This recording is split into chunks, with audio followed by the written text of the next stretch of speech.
So what I do is pretty different because it's done from a spare bedroom of my home and has been happening that way for coming up on 6 years now, reaching the gamers of the world, which are over 3 billion people worldwide, which is madness, but the gospel needs to be there. And so that's what brought me into that space. And as far as creativity and innovation, I mean, it's embedded in everything that we do, right? And I have people ask me, okay, if I want to do a gaming ministry like that, so do I just do it like this? And I go, actually, you need to do your research because every single game is different and has different audiences that have different interests and different nuances. And you need a really deep dive to go, who is it that we're trying to reach, and do that. For me, I am a gamer myself, so I speak the language, but I still don't understand every game. But I know who my people group are that I can reach, and we do that. And so for us, it's meeting them where they are.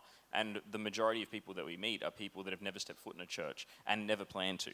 And yet we go, you know what? What if someone who has worked as a decade at a local church as a pastor can just meet you where you are? And we can still have the same conversation, but you don't have to come into my office. I'm just going to come to you. So. Yeah, right. Your ministry is innovative. Yep. And has been. What's next? It's an amazing question, but for us, the mission field is vast. And so because of that, the need is very much there. What's next is going, how do we continue to reach them? How do we figure out ways to do it sustainably? Right now, the way that we've done it is by me actually resigning from my full-time paid job at a local church to do more ministry than I've ever done before, ironically. But that's the step that my wife and I decided to take because the mission field is so vast and the need is just there.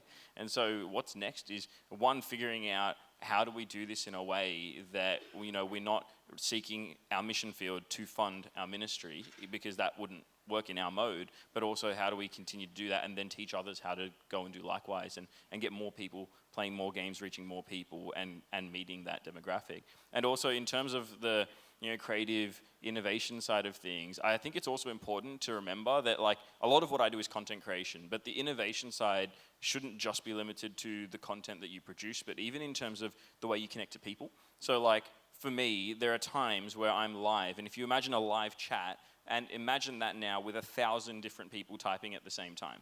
And you would think, how can someone pastorally care for that, right? Logically, there's probably most people being like, you can't, is the answer. I would say nonsense, you just need to figure out how. And so what I did in that scenario is using a tool that already exists that is designed as a chat filter that its sole purpose is to make the chat prettier, changes the colors. Instead, I realized that it's got a filter option. So what I did is I used that program to filter the chat so that if people are just talking to each other, it'll come up on one screen with the entire chat, but I've got another monitor where only times that they say my name will it come up on that message thing, meaning that the direct conversations that people are trying to have with me, not just them saying hi to each other in the chat, I can see that and make sure I respond to that one, or certain keywords will flag a different color and come up. Different things to get this mass reach, but instead focus on the one, as you were saying earlier, and go, how do we do that and how do we really love that person and help them know Jesus? So there are things like that that exist as long as we think creatively and go, let's think outside the box a little bit.